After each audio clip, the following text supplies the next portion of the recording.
14 বছরের মেয়েটা, 16 বছরের মেয়েটা 8-7 কাপড় পরে, টাইট কাপড় পরে আধা ঘন্টা 1 ঘন্টা ধরে সাইজা গুইজা আপনার মেয়েটা আপনার ঘর থেকে বের হয় প্রতিনিয়ত।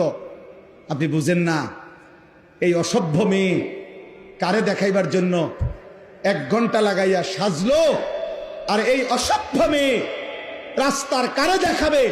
আমনে বাপ বোঝেন না? আমনে ললিপপ খান, হ্যাঁ? আমনে বইয়া সিরা সাবান, আমনে সিরা সাবান, আপনি বুঝেন না?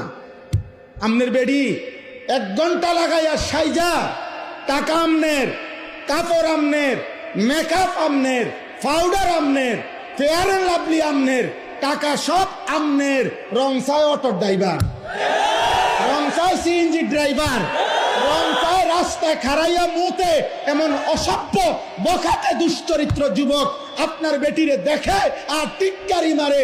এই মুসলমান, এত বড় বেগায়রত আত্মমর্যাদাহীন কেমনে হইলি বাপ বেটা? তুমি কোন পুরুষ না? তোর স্ত্রী কেন বেটা বাইরে বাইরে হাঁটবে বেটা? বেপর্দা বেটা, তুই বেড হইত না বেটা? চিরানি খাও, ভাত খাইতারো না? আত্মসম্মান কোথায়? বেডি আমার বউ, বিয়ে করলাম আমি, রংসায় মানছে।